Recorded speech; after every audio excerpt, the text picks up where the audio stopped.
Countries have the right to manage this spectrum as they wish within their borders, a right that's recognised in regulations and overseen in the International Telecommunication Union.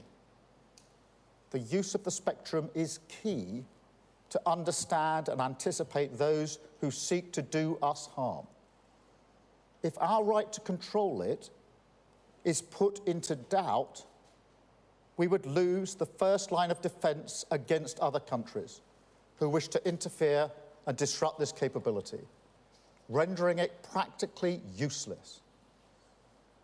In addition, if we did not agree this deal, the legal situation would mean that we would not be able to prevent China or any other nation setting up their own bases on the outer islands or carrying out joint exercises near our base. We would have to explain to you, the British people, and to our allies that we'd lost control of this vital asset. No responsible government could let that happen. So there's no alternative but to act in Britain's national interest. By agreeing to this deal now on our terms, we're securing strong protections, including from malign influence, that will allow the base to operate well into the next century, helping to keep us safe for generations to come. Now, other approaches to secure the base have been tried over the years, and they have failed. Boris Johnson failed in his efforts to endlessly delay. Liz Truss then started the negotiations. We inherited a negotiation in which the principle of giving up UK sovereignty had already been conceded by the previous Tory government. Our deal has concluded those negotiations in the national interest. Now, there's obviously a cost to maintaining such a valuable asset. We pay for other military bases. Allies like the US and France do the same. This cost is part and parcel of using Britain's global reach to keep us safe at home. And it will be less than the cost of running one aircraft carrier for a year. Today's agreement is the only way to maintain the base in the long term. There is no alternative. We will never gamble with national security. So we have acted to secure our national interest, to strengthen our national security, and to protect the British people for many years to come. Thank you. Now let me hand over to the Defence Secretary and then to General Hockenhull to say a few words. Defence Secretary. Thank you, Prime Minister. As the world becomes more dangerous, the Diego Garcia military base becomes more important.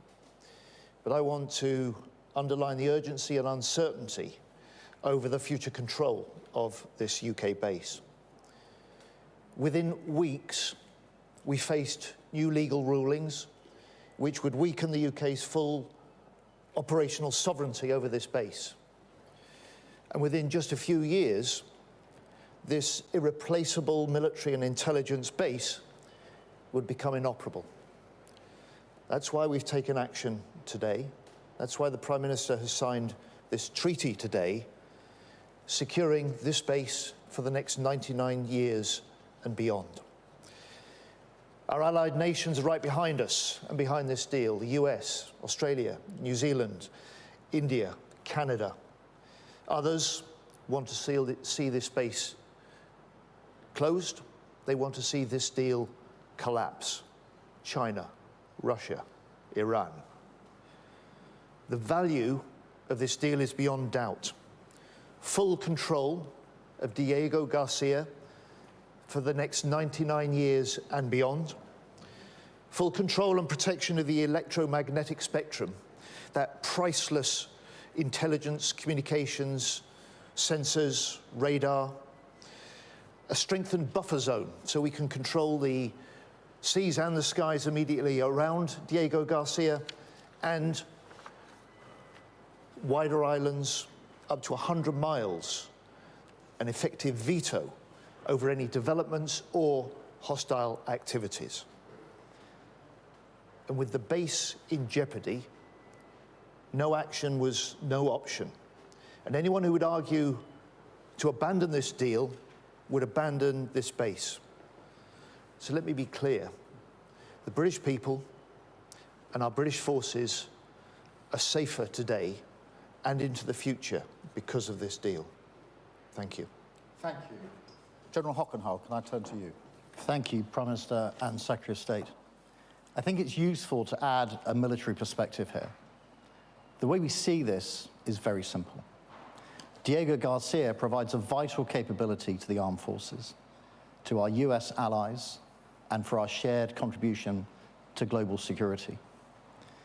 The geography offers immense and irreplaceable global reach, enabling us to pivot forces westward toward Africa and the Middle East, or eastward towards Southeast Asia and the Pacific. Added to that are the facilities on the base. A deep water port capable of hosting nuclear submarines and aircraft carriers, a runway capable of operating every type of military aircraft with the logistical support required for modern operations, and the satellite and communications infrastructure that the Prime Minister mentioned. It is a unique asset for Britain's defence and security. It gives us the ability to deploy a wide range of capabilities over a huge geography. Now, Diego Garcia proved its worth through the long years of counter-terrorism operations and proves its value today by supporting our ability to protect maritime trade. It will be of even greater strategic significance in the future. It helps keeps the United Kingdom safe and prosperous, and it allows us to work closely with our international partners. The use of Diego Garcia by US forces is a unique contribution to the military relationship between our two countries, and one that underlines the UK's commitment to burden sharing. Both our militaries will continue to benefit from our investment in these facilities for the years to come.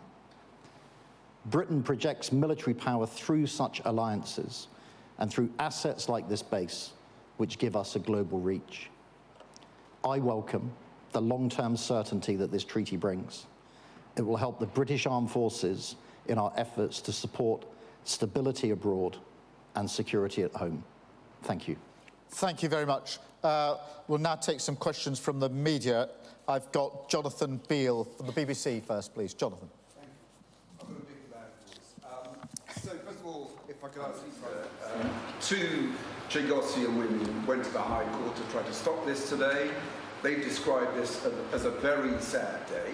They say they do not want to hand their rights to Mauritius. What do you say to them? And then, isn't it time to level with the British taxpayer as to how much this is going to cost? I noticed you said it was going to cost the equivalent of the operational cost of an aircraft carrier. If you could actually spell that out, that would be helpful. And Defence Secretary, is this money that you're going to have to pay to lease back the base going to come out of the defence budget? And you're not going to get a single bullet, an extra soldier, or even a shell for Ukraine in return for that. So just what's the value of that? And then, General Jim, if I can just ask, a quote back to you from Jack Watling at RUSI. The UK has ceded strategic ground when it did not have to and has got nothing in return. Thank you. Thank you. Thank you very much. On the Chagosian challenge, obviously the fact there was a challenge delayed the signing, but in a way was a good thing, because a court has now heard the arguments for and against and come down conclusively in the High Court in favour of the government's argument that was put forward this morning. So that challenge was made. That challenge has now been determined in our courts after legal argument, and that's the right way to determine it. Well, they made their case. I mean, there are different views, which I understand in different parts of the community. But the challenge that was put to us was made in court. The court heard the matter this morning on legal argument and came to a firm ruling in our favour. On the question of costs, the cost of this is an average per year cost of £100 million, £101 million a year is the average cost. The net overall cost is therefore £3.4 billion overall. That's over the 99 years. That is, as I mentioned a moment ago, the average 100 million per year is about the same or slightly less than the running cost of an aircraft carrier minus the aircraft. Now, given the significance of this facility, both the geography and the capability, you can see that as measured against an aircraft carrier running costs, that this is very good value for money. I should also say that it's very similar to arrangements made by other allies, the US and France, in relation to the bases that they lease and make arrangements for as well. So it's in keeping with those payments. Can I also, just before General Jim comes to this, just begin to answer the question you put to him, that did we have to do this? And the answer to that is there has already been an advisory opinion against the United Kingdom. All the advice, and nobody disputes this, is that should there be further legal proceedings, they're going to go against the United Kingdom. Before that happens, there will be interim measures taken, orders put in place. And even if the United Government took the view that it would not comply with its international obligations, which would be a big step, others will, other countries and other organisations. And that means, in terms spelt out, that within months, there would be interference with the capabilities at the base. Interference physically, but also interference with the sophisticated capabilities there, including spectrum as an example. And given the importance of the base for our safety and security, the safety and security of our allies, and the relationship that we have with the US, which is this an essential part of, no Prime Minister would allow that to happen. And my first duty as Prime Minister is to keep this country safe and secure. And no Prime Minister with that duty would allow this facility to be at risk, which it would be if we didn't sign this treaty. Thank you very much. Can I add, the last government recognised the jeopardy of British control over Diego Garcia. That's why, as the Prime Minister said earlier, they conceded the principle that negotiations were necessary. They conducted 11 rounds of negotiation before the election. They failed to do a deal. We picked up the challenge, we picked up the negotiations, we toughened the terms and the protections and the control that Britain can exercise through this treaty, and within 10 months we've landed this deal that the Prime Minister has signed today. Now, on the money, this is an essential investment in our national security. It's less than 0.2% of the defence budget. It means that we can invest to strengthen our armed forces to face down the increasing threats that we face. And I just say to you, as a result of this deal today and in the years ahead, our armed forces are safer and they're stronger because of what we do on Diego Garcia. And just before I pass to the General, can I just add on this question of why did you have to take this measure? It is worth reminding ourselves who is in favour of this treaty, this deal, and who's against it. In favour are all of our allies, the US, NATO, Five Eyes, India. Against it, Russia, China, Iran. And surprisingly, the leader of the opposition, and Nigel Farage, are in that column alongside Russia, China and Iran, rather than the column that has the UK and its allies in it. General Jim. Johnny, thank you for the question. Now, I respect Jack Watling a lot, but I'm afraid on this case I'm going to have to disagree with him, as I believe he's wrong in his view. The value of Diego Garcia, I think, has been set out in the remarks that you've heard from all three speakers. And as the commander responsible for operations on Diego Garcia, any risk to that future operation, to me, would be an intolerable risk to take with our national security. And I think that that risk would manifest itself in our capability to operate being eroded in the very near future. I think it would be downgraded, it would be degraded significantly over time. And ultimately, we run the risk of losing control. Now, I think that risk would be intolerable. We must have long-term assurance and control. There is no other viable option to provide that assurance and control. And the irreplaceable, vital, and in many ways priceless asset that Diego Garcia is, must be guaranteed for us to be able to continue our operations. It's an essential element of our fighting power. Thank you very much. I'll go to Catherine at GB News now. Catherine. Catherine Forster, GB News. Prime Minister, what do you say to people who can't understand why you can find 100 million a year, billions over 99 years, but you can't find money to support people with disabilities? And you were a human rights lawyer. You're having to make this deal because of an international legal ruling. But the Chagosians that brought that case last night, that got that temporary injunction, feel that it breaches their human rights, and they're being treated just as shoddily as when the government booted them out of the Chagos Islands back in the 60s. What do you say to them? Well, let me take all three parts of that question. In answer to your first question, the answer is the first duty of a Prime Minister is to keep the country safe and secure. And this base is vital in that respect. Its location, its physical use, and its capability, including the spectrum capability. That capability has already had huge impact around the globe in relation to combating and defeating our adversaries. It is vital to keep our armed forces safe in their operations. And it is, as I say, measured against other defence spend, it is year on year less than the cost of running an aircraft carrier minus the aircraft. And so it is really important that a Prime Minister doesn't shirk when it comes to national security. That is the number one duty and responsibility of any Prime Minister. It is a duty and responsibility that I take extremely seriously.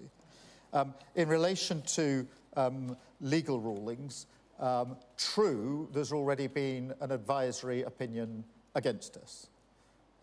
And true it is, but for this treaty, there would certainly be further legal proceedings leading to binding judgments with interim orders on the way, which would be put in place in a number of months. Now, even if I stood here and said to you, the UK government would defy international law, which would be an extremely unusual position to take, others won't. Other countries and other organisations. And that means the risk of interference with the capability is there because of the action of others. And once that uncertainty comes into place, then that means the ability to control physically interference with the base, to control interference with things like spectrum, is immediately in place, which risks the capability of the base and puts it at risk within a matter of months. Nobody knowing the capability of this base and the importance to us and to the Americans, nobody who's looked at this in any detail would ever put that capability at risk. So yes, there's an international law question here, but my decision is actually based on our national security and the action of others, and faced with advice that that capability would be lost in a short period of time because of legal uncertainty, and knowing how important the capability is, that's not a decision that I or any responsible Prime Minister would ever take. And anybody who argues the contrary, in my view, is not fit to be Prime Minister. On the question of the Chagosians, look, there are different views amongst the community, but there was a legal challenge, and that argument had to be made. And in a way, I'm glad it's made, because now it has been aired, now it has been heard, now it has been argued in court. But what happened at 12:30 today is we got the judgment of the High Court, having heard the arguments, and that judgment was in favour of the government. Thank you. I've got David Shepherd from the FT. Thank you, Prime Minister. David Shepherd from the Financial Times. Forgive me for asking a little bit more on the numbers around this. You've spoken of 101 million average over 99 years and a total cost of around 3.4 billion. A lot of the journalists here are asking, if you times 101 million, you get closer to 10 billion. Yeah, can I deal with that straight away? That is the net cost, and the reason it's put in those terms is because that is how the government accounts for it, it's how the OBR counts the cost, and it's the way public sector projects are measured. In other words, what's the net cost today? And that is £3.4 billion. Obviously, over time, with inflation, then that is the net cost. But this isn't a way of presenting it for the purposes of this particular project. That is the way that governments present an account for public sector projects, is the way the OBR takes account of them when they're doing their assessments. And whether it's defence and, in fact, nuclear, that net cost is the cost that's used, which is why the figures are presented in that way. The 101 million is the average rolling over the period of the lease, which is 99 years, extendable by 40 extra years. Having got the maths out of the way, can I ask my actual question? Given the vital importance of this base, not just to the UK, but to our allies, will we be asking allies like the United States to make additional contributions towards the payment for the base? Yeah, let me deal with that directly, because this is a capability that is of vital use to both the UK and the US. And we obviously have, in relation to the US, a special relationship on defence and security and intelligence sharing. No two countries share intelligence in the way that the UK and the US does. In relation to this base, which we both make huge use of, we are paying under this treaty in the way I've just set out. The US is paying the running costs of the base, which are much greater than the costs that we are bearing. And therefore, there are different contributions to different aspects, if you like. We are paying under the treaty in the way that's set out. The US are paying the running costs of the base, which are far greater than the cost that we are bearing. Together, there is obviously that shared interest in the base, a vital capability for both of us. Thank you very much. And I've got Claire Sadler from BFBS. Hi. What would you say to UK military personnel who are either stationed there or passing through there, who might be concerned about the change in the dynamics in the region? And also, what guarantees are there that any military operations are going to be able to continue totally uninterrupted?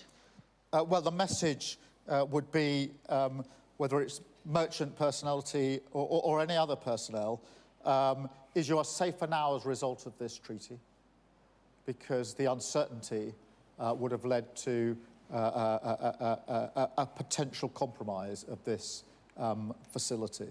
So it is really important. In terms of military personnel, this base, this facility, has been used to protect our forces many times over. And by securing this treaty, this deal, it is now fully in place to protect them for 100 years, generations, with an option to add another 40 years to that. And as the Defence Secretary set out, not only the base, but the outer islands come under this treaty, and an ability to control what happens up to 100 nautical miles from the base. So in terms of the protection of our military, our armed forces, our service personnel, this ensures that they have the maximum protection wherever they may be, in just the same way as we had before. And that is amongst the reasons that was uppermost in my mind when I took the decision that I did, that this was vital for our national security. Thank you all very much. Thank you.